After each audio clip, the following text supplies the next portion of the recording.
사랑과 은혜가 풍성하신 하나님 아버지, 지난밤도 평강 가운데 우리에게 쉼을 주시고 은혜의 새날을 열어주시니 감사를 드립니다. 은혜를 사모하며 주님 앞에 나온 심령마다 이 시간 생명의 말씀으로 채워주시고 성령으로 충만케 하여 주시옵소서. 주님, 저희가 주님을 가장 많이 사랑하기에 주신 모든 말씀에 순종할 줄 아는 주님의 참 제자의 삶을 살아가게 하여 주시옵소서. 생명을 내어주시기까지 우리를 사랑하신 우리 주 예수님의 이름으로 기도드리옵나이다. 아멘. 하나님 말씀 구약 욥기 29장 1절부터 25절까지 말씀입니다. 욥기 29장 1절부터 25절까지 말씀 합독하시겠습니다. 욥이 풍자하여 이르되 나는 지난 세월과 하나님이 나를 보호하시던 때가 다시 오기를 원하노라. 그때에는 그의 등불이 내 머리에 빛이었고 내가 그의 빛을 힘입어 암흑에서도 걸어다녔느니라. 내가 원기왕성하던 날과 같이 지내기를 원하노라. 그때에는 하나님이 내 장막에 기름을 발라 주셨도다. 그때에는 전능자가 아직도 나와 함께 계셨으며 나의 젊은이들이 나를 둘러 있었으며 젖으로 내 발자취를 씻으며 바위가 나를 위하여 기름 시내를 쏟아냈으며 그때에는 내가 나가서 성문에 이르기도 하며 내 자리를 거리에 마련하기도 하였느니라. 나를 보고 젊은이들은 숨으며 노인들은 일어나서 서며 유지들은 말을 삼가고 손으로 입을 가리며 지도자들은 말소리를 낮추었으니 그들의 혀가 입천장에 붙었느니라. 귀가 들은즉 나를 축복하고 눈이 본즉 나를 증언하였나니 이는 부르짖는 빈민과 도와줄 자 없는 고아를 내가 건졌음이라. 망하게 된 자도 나를 위하여 복을 빌었으며 과부의 마음이 나로 말미암아 기뻐 노래하였느니라. 내가 의를 옷으로 삼아 입었으며 나의 정의는 겉옷과 모자 같았느니라. 나는 맹인의 눈도 되고 다리 저는 사람의 발도 되고 빈궁한 자의 아버지도 되며 내가 모르는 사람의 송사를 돌보아 주었으며 불의한 자의 턱뼈를 부수고 노획한 물건을 그 이새에서 빼내었느니라. 내가 스스로 말하기를 나는 내 보금자리에서 숨을 거두며 나의 날은 모래알같이 많으리라 하였느니라. 내 뿌리는 물로 뻗어나가고 이슬이 내 가지에서 밤을 지내고 갈 것이며 내 영광은 내게 새로워지고 내 손에서 내 화살이 끊이지 않았노라. 무리는 내 말을 듣고 희망을 걸었으며 내가 가르칠 때에 잠잠하였노라. 내가 말한 후에는 그들이 말을 거듭하지 못하였나니 나의 말이 그들에게 스며들었음이라. 그들은 비를 기다리듯 나를 기다렸으며 봄비를 맞이하듯 입을 벌렸느니라. 그들이 의지 없을 때에 내가 미소하면 그들이 나의 얼굴빛을 무색하게 아니하였느니라. 내가 그들의 길을 택하여 주고 으뜸되는 자리에 앉았나니 왕이 군대 중에 있는 것과도 같았고 애곡하는 자를 위로하는 사람과도 같았느니라. 아멘. 끝날 것 같지 않았던 욥과 친구들의 논쟁이 마무리되고 이제 욥기 29장부터 31장까지는 욥의 마지막 발언입니다. 그리고 뒤에 이어서 32장부터는 엘리후라는 이제 새로운 인물이 등장을 하죠. 욥기 29장 오늘 말씀은 욥에게 고난이 닥치기 전 행복했던 욥이 생각하기에 욥은 사실 하나님은 지금도 그와 함께 동행하고 계시지만 욥이 고난 가운데 하나님이 나를 떠나셨다라고 지금 오해하고 있기 때문에 하나님이 나와 함께 하셨던, 그래서 내가 행복했던, 부족함이 없었던 그 과거의 시간들을 회상하는 내용입니다.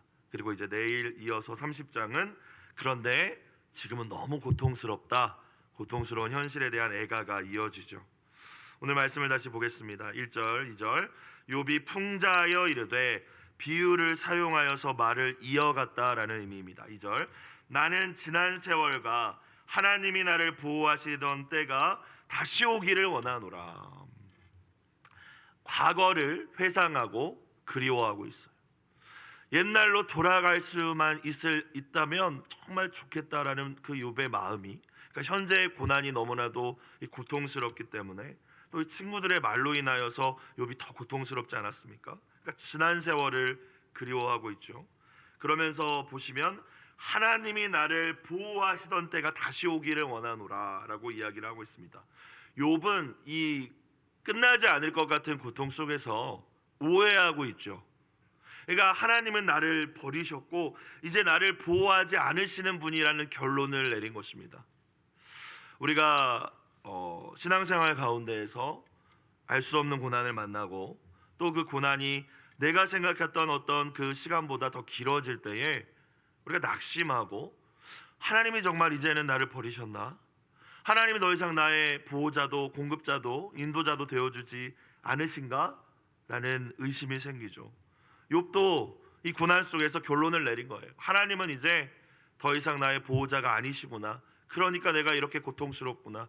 옛날로 돌아가고 싶다라고 시작한 것이죠.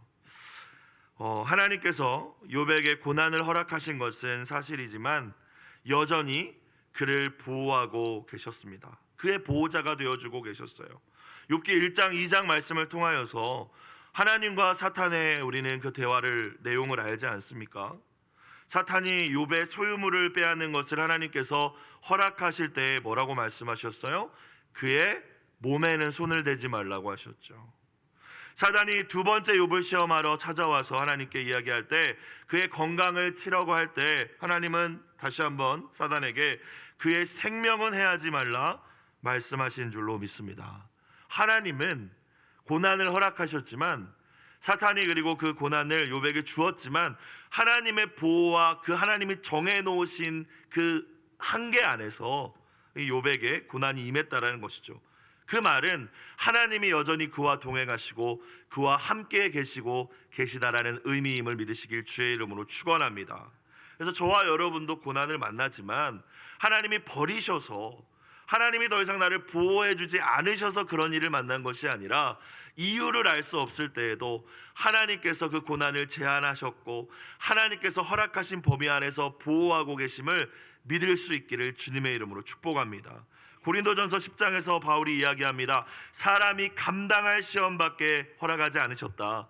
시험 당할 즈음에 피할 길을 내셔서 능히 감당하게 하실 것이다.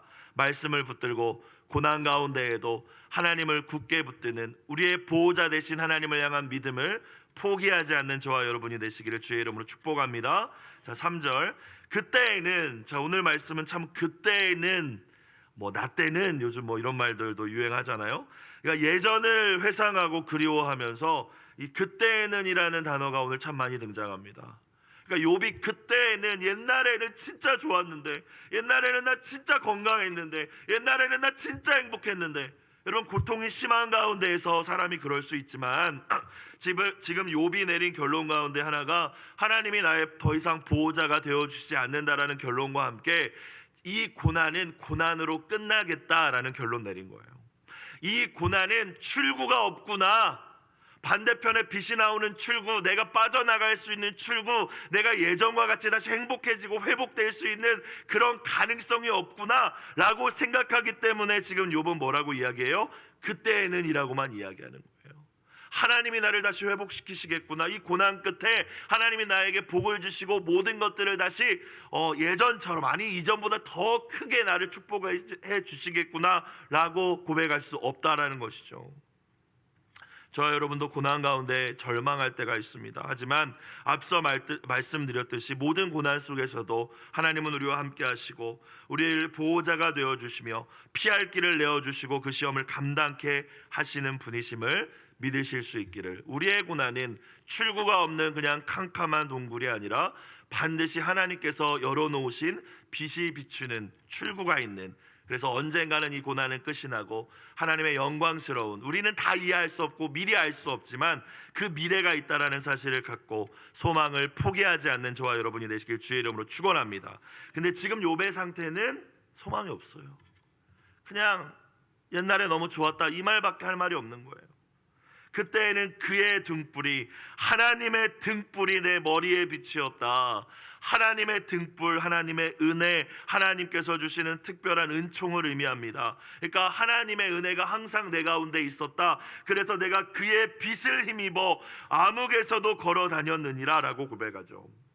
욥은 지금 고난 가운데 있지만 과거에 자기가 이제 뒤이어서 나오는 말씀처럼 모든 것들을 풍요롭게 누리고 사람들 가운데 영향력을, 선한 영향력을 발휘하고 그렇게 살아갈 수 있었던 것에 대해서 이 3절을 통하여서 하나님이 나에게 등불을 주셨기 때문에 내가 그렇게 살았다라고 고백하고 있어요. 그렇죠? 고난 속에서도 하나님의 하나님 되신과 하나님이 그 베풀어 주셨던 은혜는 잊지 않고 있습니다. 내가 뭔가 열심히 살아서, 내가 진짜 괜찮은 사람이어서 내가 왕년에 잘 나갔는데 이렇게 이야기하는 거 아니라, 예전에는 하나님의 은혜가 나와 함께 계셔서 내가 그렇게 행복할 수 있었는데 라는 이야기죠. 하나님과의 관계가 매우 친밀했음을 지금 그리워하고 있는 거죠.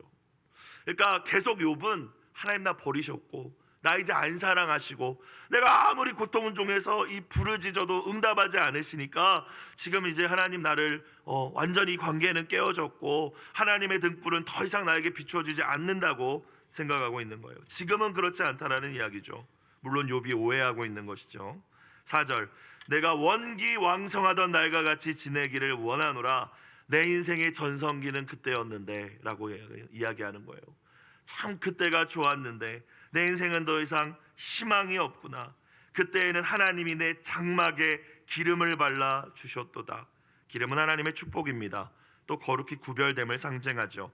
장막이라는 것은 욥의 가정을 의미하는 것인데, 그때에는 하나님이 나에게 하나님의 은총의 빛을 비춰주실 뿐만이 아니라 우리 가정에도, 우리 장막에도 하나님은 언제나 축복의 기름을 발라주셨는데 이제는 그렇지 않구나, 이제는 그럴 수가 없구나 라고 이야기를 하고 있는 거죠. 사랑하는 여러분, 여러분의 인생의 정성기가 과거가 아니라 아직 오지 않았음을 믿음으로 고백하실 수 있길 주의 이름으로 축원합니다. 하나님께서 더 여러분의 인생의 전성기를 맞이하게 하실 거예요. 5절, 그때에는 전능자가 아직도 나와 함께 계셨으며 나의 젊은이들이 나를 둘러 있었으며, 그때에는, 옛날에는 계속 반복됩니다. 하나님께서 나랑 함께 계셨다. 그러니까 지금은 나를 버리셨다라는 것이죠. 지금은 나와 함께 하지 않으신다라고 오해하고 있는 거예요. 여러분, 오늘 욥의 고백을 보면서 고통 속에서 나올 수 있는 탄식이지만 우리가 이 말씀을 거꾸로, 하나님은 결코 우리를 버리지 않으시고 고난 속에서도 언제나 우리의 보호자가 되어주신다는 사실을 놓치지 않으실 수 있기를. 왜냐하면 저와 여러분은 욥의 결론을 알지 않습니까? 이제 하나님께서 결국에는 욥에게 임재하셔서 모든 것들을 말씀해 주시고 하나님이 어떤 분인지 보여주시고 경험케 하여 주시고 또 욥의 모든 삶도 풍성하게 회복시켜 주시는 줄로 믿습니다. 이전보다 더 귀한 삶을 그에게 허락하시죠. 그래서 고난을 거치기 전에 욥의 모습보다, 믿음보다 더 정금과 같은 믿음을 그에게 허락하여 주시는 줄로 믿습니다. 그걸 바라보면서 욥도 인간이기에 이렇게 말할 수밖에 없지만, 이 말씀을 보면서 우리가 과거만 고통 속에서 그때에는 좋았는데 나는 지금 이렇게 힘드네, 이 이야기를 하라고 오늘 말씀을 주신 것이 아니라, 욥과 같이 인간적인 연약함들이 우리 가운데도 있을 수 있지만 미래를 바라보지 못하는 것이 아니라 고난 속에서도 하나님 함께 하심을 믿고 신뢰하며 미래의 소망을 버리지 말라. 그것이 오늘 저와 여러분에게 주시는 하나님의 귀한 음성인 줄로 믿습니다. 나의 젊은이들, 나의 자녀들이 나를 둘러 있었으며, 자, 구체적으로 이제 6절은 하나님이 주셨던 풍요로움에 대한 비유로 설명하고 있죠. 젖으로 내 발자취를 씻었대요. 그러니까 젖소와 양들이 젖이 나지 않습니까? 그런데 그게 얼마나 풍요로우면 내 발을 씻을 정도로 그냥 넘쳐났다라는 것이죠. 바위가 나를 위하여 기름 시내를 쏟아냈대요. 이스라엘에서는 올리브유, 감람유를 많이 사용하죠. 여기서 기름은 올리브유입니다. 감람유. 근데 이 감람나무가, 모든 나무가 마찬가지겠죠. 바위에선 자랄 수가 없잖아요. 그런데 바위 틈에 심겨진 감람나무에서도 감람유가 너무 잘 자라서, 감람나무가 너무 잘 자라서 감람유가 막 쏟아져 나왔다, 이런 표현입니다. 과거에는 그랬다라는 거예요. 하나님이 복 주시고 하나님이 나에게 등불을 비춰주셔서 내가 경제적으로도, 내가 이 땅에서도 풍요로움도 누리면서 살았었는데 라는 표현입니다. 7절, 그때에는 내가 나가서 성문에 이르기도 하며 내 자리를 거리에 마련하기도 하였느니라.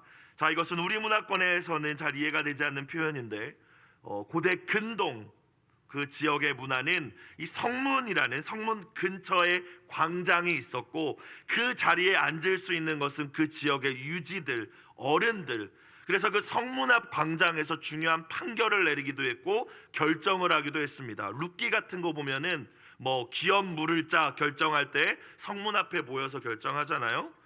이해가 안 가시는 분은 집에 가서 룻기를 보십시오. 자, 그래서 7절 말씀을 보니까 그 성문 앞 광장에 내 자리가 있었다. 이게 뭐예요? 욥이 그냥 재산만 많았던 사람이 아니라 명예와 인기도 있었던, 사회적인 지위도 있었던 사람이었음을 나타내는 것이죠. 자, 구체적으로 그가 이야기하죠. 8절 이후로 나를 보고 젊은이들은 숨으며, 무서워서 숨었다라는 의미가 아니라 비켜서서 존경을 표하며 라는 의미입니다.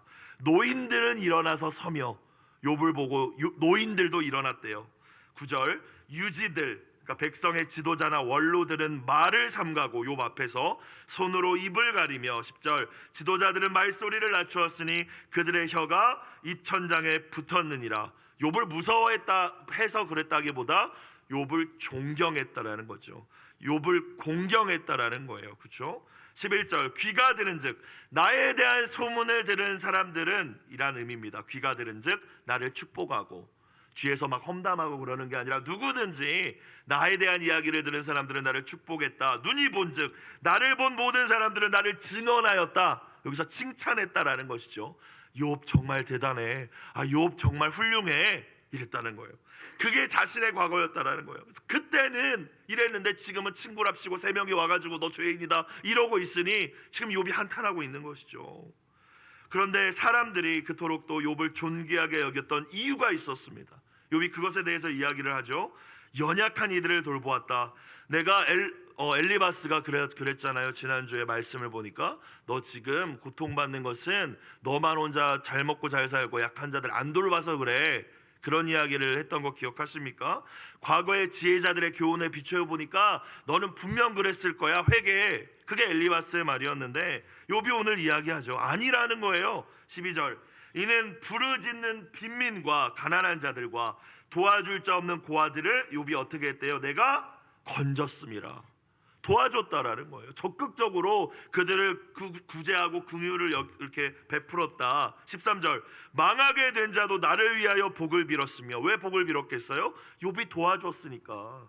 망해가지고 어찌할 바 길을 찾지 못하는 자에게 그에게 손을 내밀어 주고, 과부의 마음이, 고아와 과부는 대표적인 약자이지 않습니까? 나로 말미암아 기뻐 노래하였느니라. 욥이 그에게 도움의 손길이 되었기 때문입니다. 14절 내가 의를 옷으로 삼아 입었으며 나의 정의는 겉옷과 모자 같았느니라. 언제나 우리가 옷을 입고 다니듯이 정의와 공의가 욥에게 옷과 같았다.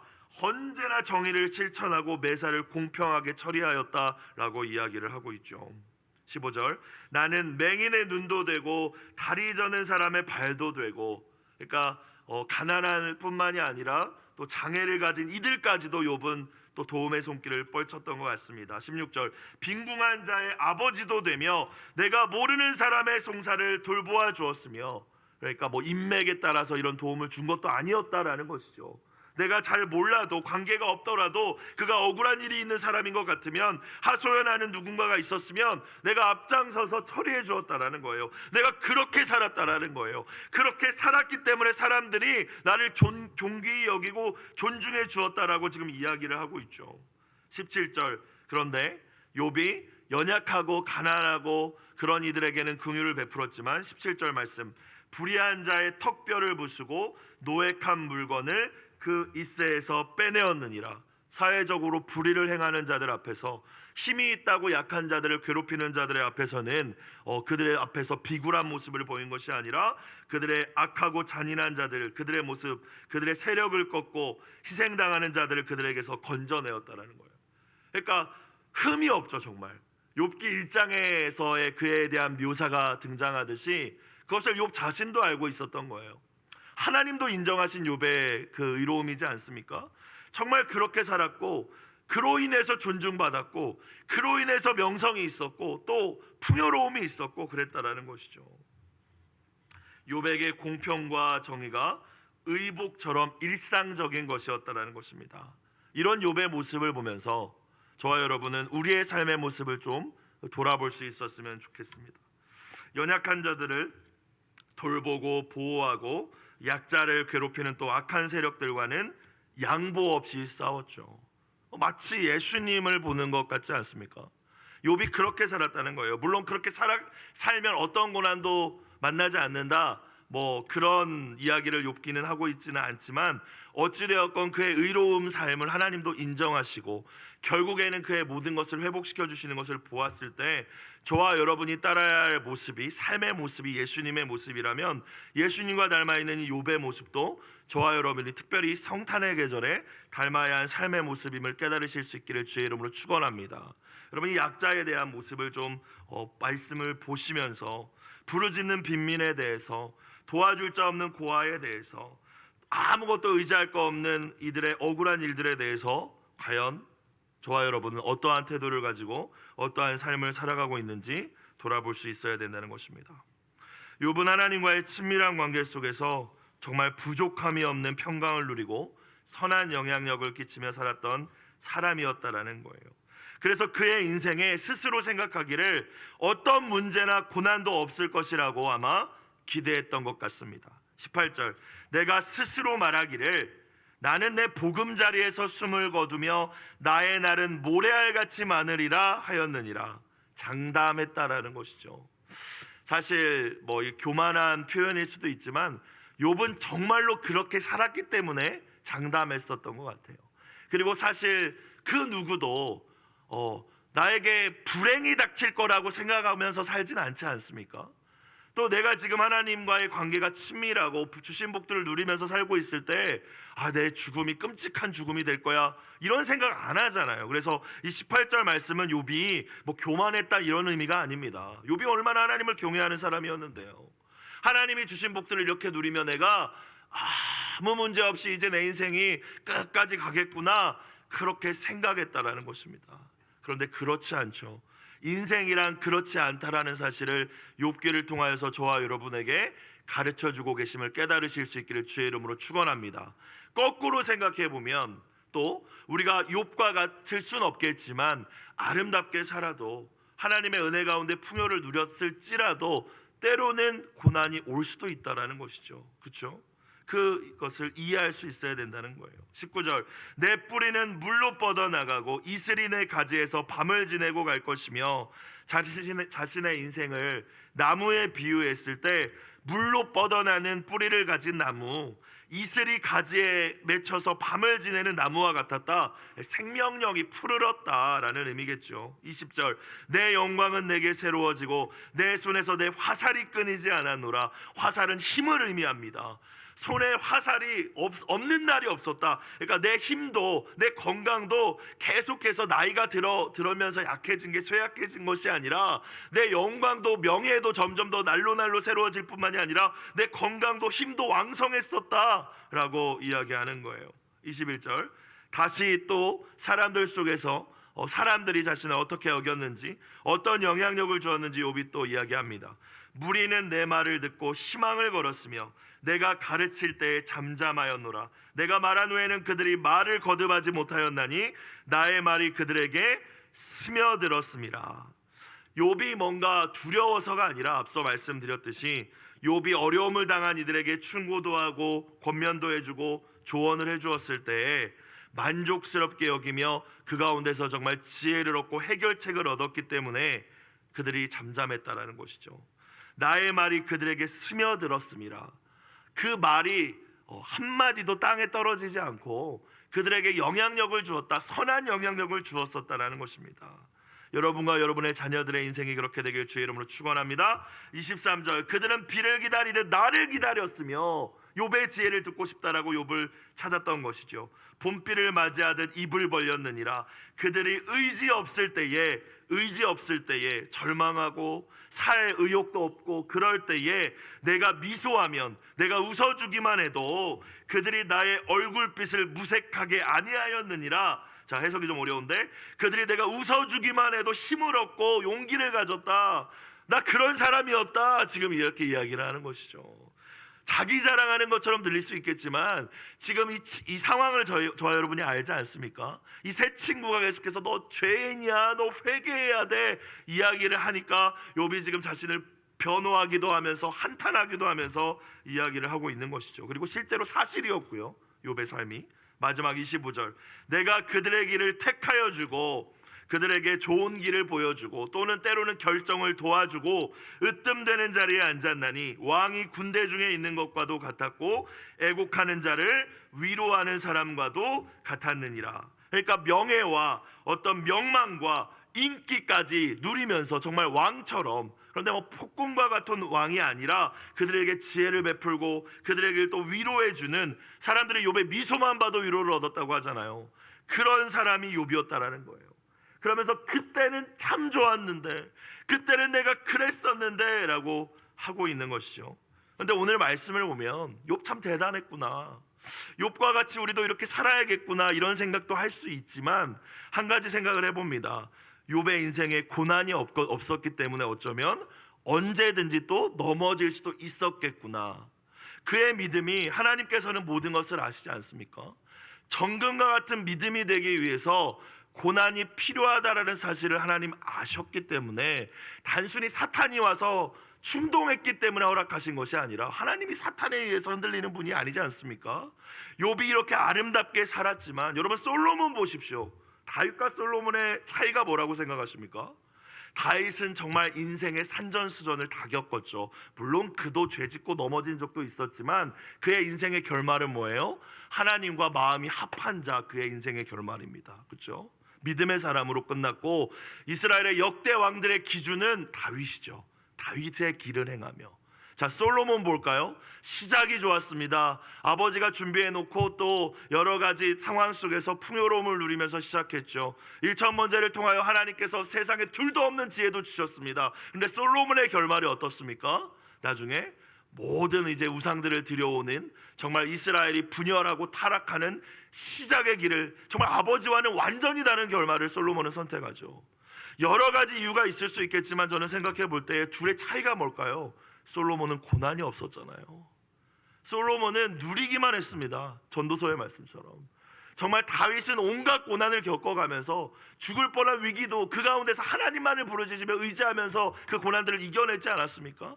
그 경험들이 있었고 그 어떤 믿음의 어떤 시련들이 있었지만 솔로몬은 그냥 존경만 받았거든요. 솔로몬의 지혜를 듣기 위해서 오늘 욥처럼 막 여기저기 나라에서 찾아오고, 말씀을 보시면 아시겠지만 그의 풍요로움이 정말 다른 나라와 비교할 수 없을 정도이지 않았습니까? 근데 고난이 없었던 그의 결말은 어떻게 되나요? 결국 하나님을 버리잖아요. 여러분, 저와 여러분 누구도 장담할 수 없죠. 지금 내가 축복만 누리면, 아무 문제 없으면 나는 평생 하나님을 잘 섬기겠지. 여러분, 과연 그럴까요? 예수님께서도 고난을 통하여서 순종을 배우신 줄로 믿습니다.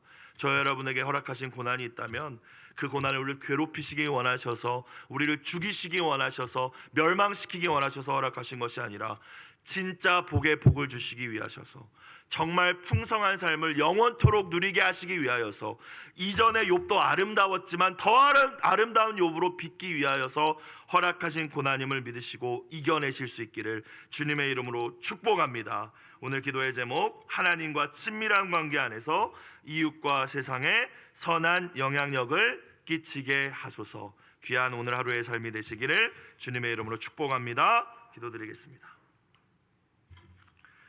사랑과 은혜가 풍성하신 하나님 아버지, 하나님과 친밀한 관계 가운데 공의를 실천하고 자비를 베풀 줄 아는 축복의 통로로 살아가게 하여 주시옵소서. 하나님, 고난 속에서도 우리를 결코 버리지 않으시고 여전히 나의 보호자가 되시어 우리와 함께 하시는 그 하나님을 신뢰하는 믿음을 더하여 주시옵소서. 고난을 만났을 때에 그저 절망에 빠져서 평안했던 과거만을 그리워하지 않게 하여 주시고, 이 고난을 통하여 더욱 풍성한 삶을 허락하실, 정금과도 같은 믿음을 허락하실 하나님을 기대하며 미래의 소망을 품고 살아가는 저희들이 되게 하여 주시옵소서. 드려진 예물을 흠양하여 주시고 눈물의 기도에 선하게 응답하여 주옵소서. 예수님의 이름으로 기도드리옵나이다. 아멘.